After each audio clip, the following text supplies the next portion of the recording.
Bismillahirrahmanirrahim. Assalamualaikum warahmatullahi wabarakatuh. Baiklah, saya akan menjelaskan tentang voksi di dalam kelembagaan ya. Di dalam kelembagaan itu memang tidak hanya satu orang yang bergerak melakukan pergerakan, tapi lebih daripada satu orang, baik dalam kelembagaan maupun dalam berorganisasi gitu. Makanya penting sekali di dalam kelembagaan tersebut, di dalam organisasi tersebut, memahami fungsi dan tugasnya masing-masing, sehingga ketika menjalankan roda atau program kelembagaan atau program keorganisasian itu akan mudah untuk mencapai sebuah impian gitu. Misalkan kalau di lembaga pendidikan, impiannya adalah menjadi lembaga pendidikan yang berkualitas, yang berkredibilitas, maka dari itu tidak hanya peran kepala madrasahnya saja untuk membuat program, memiliki ide yang bagus, yang inovatif, tapi dari partner-partner kerjanya juga harus menjalankan tugas dan fungsinya sebagai misalkan guru gitu. Guru tugasnya mengajar di dalam kelas gitu, membuat perencanaan secara rapi, tersusun, tertata gitu, membuat target pencapaian dalam pembelajaran anak di kelas gitu. Jadi tidak hanya sekedar datang ke kelas, tapi juga guru juga harus mempersiapkan secara matang apa yang mau diajarkan, target sasarannya apa gitu kan. Makanya menurut Kiai Haji Abdullah Syukri Jarkasi, jadi guru itu katanya tidak hanya menguasai pelajaran saja gitu kan.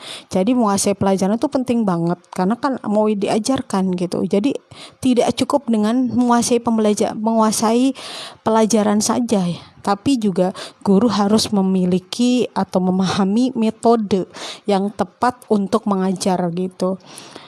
Jadi ketika seorang guru juga gitu kan harus memiliki keterampilan mengajar dengan baik gitu kan. Selain dia punya skill, ilmu yang mumpuni, tapi juga memiliki metode, memiliki keterampilan mengajar dengan baik gitu kan. Dan tadi yang saya sampaikan itu gitu kan, tidak cukup gitu, tidak cukup guru harus menguasai materi pelajarannya. Bukan hanya itu saja, tapi juga guru harus memahami metode pembelajarannya, juga guru harus memiliki keterampilan mengajar yang baik gitu kan. Tidak hanya 3 ini gitu kan, guru memiliki 3 ini saja gitu, tapi akan tetapi guru juga harus memiliki fondasi kesemuanya itu, yaitu jiwa guru atau kita sebut ruhul mudarris gitu kan, rohnya pendidikan gitu. Makanya kalaupun misalkan ada nanti ke depannya perkembangan teknologi, guru misalkan kita belajar cukup dengan gurunya itu adalah IT misalkan, komputer atau apa gitu kan, ya tidak akan pernah bisa gitu mencapai jiwa peserta didiknya gitu. Jadi tuh sebenarnya kalau ke IT itu kurangnya adalah tidak sampai ke jiwa gitu. Jadi hanya sekedar intelektual saja, sementara di dalam diri kita ini ada intelektual, ada spiritual, emosional juga. Itu kan perannya penting antara physically dan ruhiyah gitu ya. Ruhiyah itu penting gitu karena dua-duanya memang kita memiliki di dalam diri kita ini dan perlu dikembangkan untuk menjadi lebih baik gitu ya. Jadi jiwa gitu apa sih gitu kan, metode memang lebih penting gitu kan daripada pelajaran.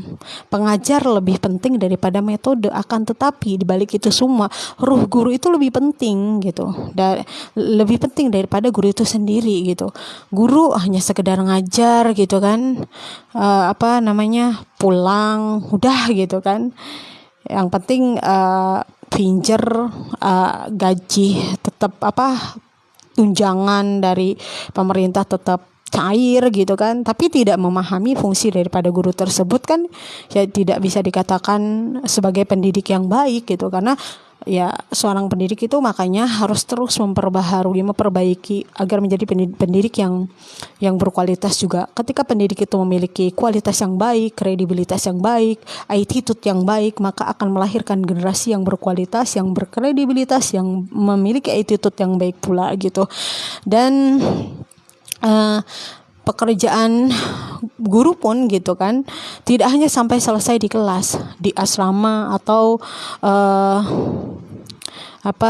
misalkan di lembaganya saja, tapi memang guru juga menempati posisi tertinggi, yaitu sebagai pembimbing gitu kan. Guru itu adalah pengemban amanat ya. Alangkah dahsyatnya gitu peran seorang guru gitu. Makanya guru juga gitu kan tidak hanya mengajar di kelas, melakukan pembinaan, tapi juga guru juga harus memperbaiki spiritual dia kepada Allah gitu. Jadi jangan sampai kita melupakan peran kita sebagai seorang hamba gitu kan. Yang merubah anak didik kita itu adalah Allah, yang berikan hidayah itu adalah Allah gitu kan. Tapi hidayah itu dijemput oleh kita sebagai seorang guru, sebagai pendidik. Ketika guru itu baik, disiplin waktu, mengajarnya tepat waktu gitu kan, memberikan pembelajarannya benar-benar tidak setengah-setengah, punya target, dan benar-benar mengharapkan perubahan untuk peserta didiknya lebih baik, itu memiliki jiwa itu gitu kan. Ketika guru itu baik, tidak alpa gitu kan, masuknya kadang-kadang gitu kan, kadang masuk kadang enggak, aktif tapi ngajarnya di dalam kelas, memberikan pembinaan, membimbing anaknya, benar-benar direncanakan secara matang ketika memberikan pembelajaran gitu kan. Malamnya juga dia menggelar sejadahnya, meminta kepada Allah supaya anak didik yang mau disampaikan materinya dari kita sebagai seorang pendidik gitu kan, benar-benar nyampe kepada peserta didik itu, sehingga peserta didik itu tidak hanya menerima transferan ilmu dari guru saja, tapi memang memberikan perubahan yang signifikan, perubahan yang terbaik gitu kan, perubahan secara intelektual menjadi lebih tajam gitu kan, spiritual semakin baik gitu kan, emosionalnya semakin stabil. Itu kan berarti tidak dibutuhkan guru yang malas-malasan, itu ya tidak akan pernah bisa merubah secara baik peserta didik. Sementara memang di lembaga pendidikan tugas kita memang seperti itu, bagaimana caranya peserta didik kita menjadi lebih baik lagi gitu kan. Jadi kalau sudah memahami fungsinya dengan baik, tanpa harus digembor-gemborin bahasanya, mungkin tanpa harus diingatin terus sama TU atau staf, ya memang tugasnya TU dan staf untuk mengingatkan itu gitu kan. Tanpa diingatkan juga sudah benar-benar siap gitu kan, siap dan matang gitu, dan disiplin gitu dalam melaksanakan kegiatan belajar mengajar di dalam kelas gitu. Jadi kalau sudah memahami fungsinya dengan baik, ketika diminta perangkat pembelajaran pun ya guru tersebut tanpa diminta lah sudah menyetorkan gitu kan, tanpa diminta gitu kan. Karena dalam kelembagaan itu memang harus ada laporan, karena memang ada pertanggungjawaban atasan kepada atasannya lagi, misalkan kepala madrasah. Jadi guru melaporkan kepada kepala madrasah nih bahwa rencana pembelajaran saya pada satu semester ini poinnya, target pencapaiannya ini gitu. Jadi kalau tidak punya target, tidak punya perencanaan yang matang, ya bagaimana bisa guru itu mau duduk juga malamnya meminta kepada Allah agar anak itu diberikan hidayah lewat lisan kita. ya nggak gimana bisa gitu. Sementara gurunya itu ngajar itu asalkan udahlah yang penting digaji gitu kan. Udahlah gitu kan, ngajar juga seringnya ngasih tugas ke anak gitu kan, urusan rumah, urusan perusahaan sendiri dikerjainnya di sekolah gitu kan. Padahal tugas guru tuh banyak gitu kan, banyak tanggung jawabnya itu secara mental, spiritual dan intelektual gitu kan. Dan juga tugas-tugas wakil kepala bidang kurikulum, wakil kepala bidang kesiswaan, tugas wali kelas gitu kan. Wali kelas itu punya tugas yang misalkan mengatur denah kelasnya seperti apa biar rapi gitu kan, menghubungi orang tuanya ketika anaknya itu tidak hadir di dalam kelas lebih daripada 3 kali sampai 1 pekan gitu kan.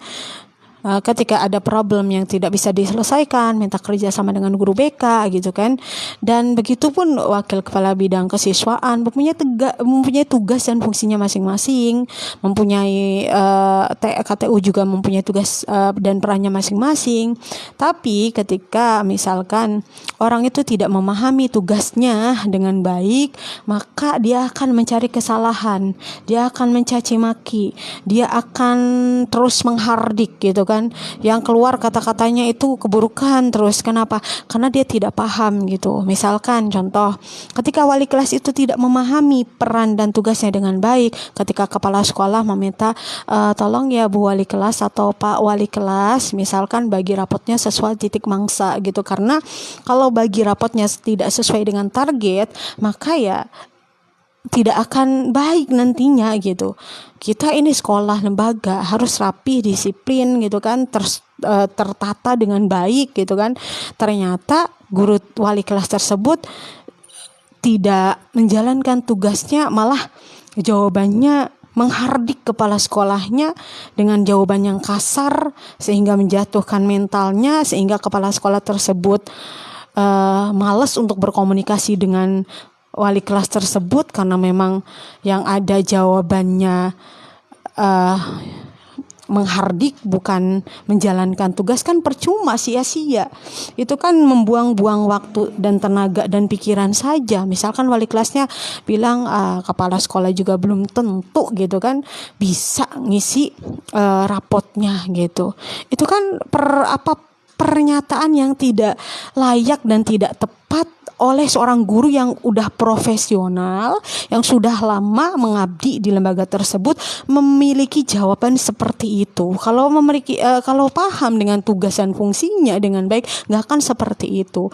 Atau mungkin sudah paham tapi hatinya penuh dengan emosional gitu kan. Ya nggak bisa, nggak boleh. Seorang guru juga semarah-marahnya kita, seorang guru gitu, jangan sampai kita marah-marah ke depan orang lain, depan banyak orang gitu. Ketika kita menasehati orang lain di depan banyak orang, itu sebenarnya bukan menasehati, tapi menghardik.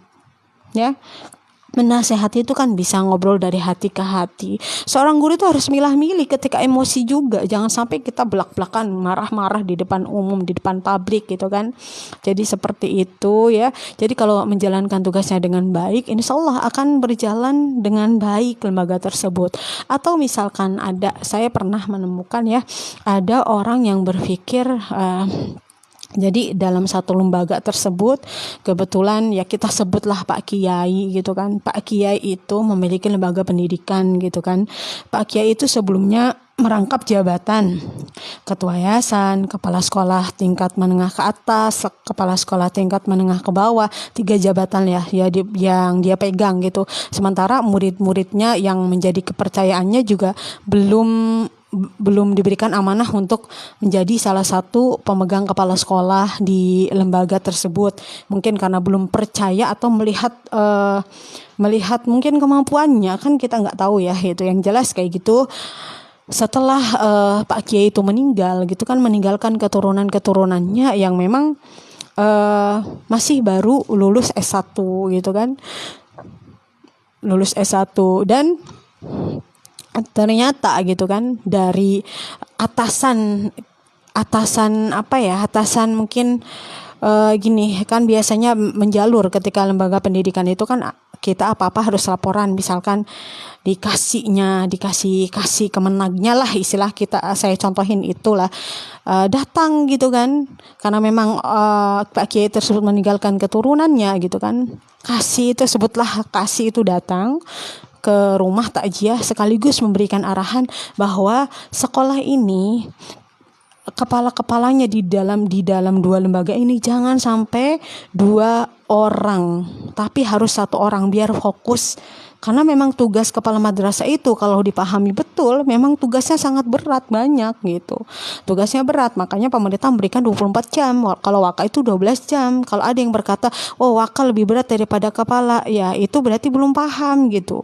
Karena sudah jelas ya, kepala sekolah itu 24 jam berat. Kalau kepala sekolah tidak hanya memikirkan urusan pribadinya saja, maksudnya program kepala madrasah misalkan rencana kerja tahunan, tidak. Tapi kepala juga mempunyai kewajiban untuk mengontrol, mengevaluasi, mensupervisi, menilai gitu kan, melakukan tindak lanjut dalam segala aspek yang ada di lembaga tersebut. Maka misalkan kesiswaannya, kurikulumnya, sarana prasarana, humasnya, terus apalagi wali kelasnya, gurunya, wakabit ke perpustakaannya, bidang laboratoriumnya, itu juga menjadi pantauan, controlling kepala madrasah, penilaian, supervisi, dan evaluasi, dan tindak lanjut juga gitu. Itu menjadi tugas dan kewajiban kepala madrasah gitu kan. Jadi sampai kembali lagi kasih tadi meminta kepada putra dan putrinya untuk megang jadi kepala sekolah, jadi salah satunya gitu kan. Ternyata memang ada 2 yang mampu untuk menjadi kepala madrasah, yang mau lah kira-kira seperti itu, mungkin yang tepat gitu kan, karena kebetulan ya mendapatkan arahan seperti itu. Tapi ada loh ternyata yang istilahnya kepercayaan Pak Kiai tersebut, istilahnya adalah pokoknya ada gitu kan, malah bilang, "Ih, kenapa sih 1 orang aja sih, ketua yayasannya 1, kepala sekolah tingkat menengah ke bawahnya sama menengah ke atasnya itu 1 orang aja, jadi 1 orang 3 jabatan gitu, pengennya kayak gitu aja." Berarti kan nggak mau maju orang yang punya pikiran seperti itu, padahal mah udah pengalaman jadi kepala sekolah gitu. Jadi masya Allah luar biasa gitu kan. Berat tugas kepala madrasah itu. Buktinya apa? Buktinya lembaga tersebut dulu akreditasinya C, setelah bagi-bagi tugas, akhirnya apa, akreditasinya menjadi B kan. Alhamdulillah, karena berat tugas kepala madrasah itu gitu kan. Kalau sudah paham, sudah mengerti, yakin ketika kepala sekolah itu jadi ketua yayasan, dia itu akan menghargai kinerja kepala madrasah. Atau misalkan yang nggak ngerti nih, ada tuh menemukan misalkan ada TU yang istilahnya mencari kesalahan kepala madrasahnya aja. Kepala minta tolong ya rekapitulasi kehadiran guru, tolong ya rekapitulasi administrasi pembelajarannya sebagai bahan evaluasi gitu kan. Tapi ternyata itu TU itu kembali lagi kepada kepala sekolahnya, mencari kekurangan kepala madrasahnya, padahal kepala sekolahnya sudah menjalankan tugasnya dengan baik. Atau misalnya kepala sekolah ada urusan keluar, padahal ya memang kepala sekolah itu kan istilahnya pengontrolan, melakukan pengontrolan, pengecekan gitu kan. Itu kan tidak harus stay gitu jam 7 sampai jam 2. Kepala sekolah juga perlu menjalin komunikasi dengan lembaga luar. Kepala sekolah juga perlu menambah SDM gitu kan di luar. Kepala sekolah juga perlu mengikuti pelatihan-pelatihan untuk menambah skill. Tidak hanya kepala, tapi guru juga perlu banget gitu kan. Karena yang akan kita didik adalah SDM-nya. Tentunya ketika pengen kita berhasil dalam segi SDM, kita harus kualitaskan dulu SDM kitanya. Ada nemu seperti itu, nyari kesalahannya kepala gitu kan. Ketika kepala ini padahal mangga setiap hari seperti itu ya, lagi pas aja gitu, agak telat dikit gitu kan, atau agak siang gitu kan karena ada urusan gitu misalkan, itu udah dicari kesalahannya. Pas rapat itu bukannya ngasih masukan yang bagus untuk kemajuan lembaga, dikritik kepala, padahal itu bukan ranahnya gitu kan. Bukan ranahnya guru itu menilai, mengkritik kepala sekolah, bukan ranahnya seperti itu. Ya kecuali kepala sekolahnya benar-benar parah nggak menjalankan tugas dan kewajiban sama sekali gitu kan. Ya kan sebenarnya kalau misalkan kepala sekolah sedang berada urusan di luar gitu, bisa menyampaikan kepada melakukan controlling itu bisa via online kan kalau lagi ada urusan keluar gitu kan, untuk kepentingan pendidikan tentunya. Nanya kan ada guru piket, tinggal di telepon gitu kan, itu juga salah satu pengontrolan gitu. Ya kalau guru piket memang tugas utamanya adalah nungguin dari jam tengah 8, jam 7 lah sampai jam 2. Begitupun staf, karena tugasnya adalah memberikan pelayanan kepada siswa dan guru dan juga masyarakat, tentunya harus standby dong. Makanya jangan pulang dulu staf itu sebelum guru tersebut pulang gitu. Kegiatan belajar mengajar itu kelar lah baru guru tersebut, staf tersebut atau TU tersebut boleh pulang gitu. Jadi sok di mana-mana juga bisa dilihat lah begitu. Jadi yang penting menjalankan tugas dan kewajibannya. Tentunya peran di lapangannya juga berbeda, tidak sama dengan staf, tidak sama dengan guru piket gitu kan. Selama kepala sekolah menjalankan peran dan fungsinya, ya jangan sampai dicari kesalahannya, dicari kekurangannya begitu ya. Jadi pernah saya menemukan seperti itulah gitu kan, karena belum mengerti entah apa gitu kan, atau ketika kepala madrasah melakukan punishment padahal itu udah tanggung jawabnya sebagai kepala madrasah, itu nggak terima, harus ini dong, yayasannya dong gitu kan.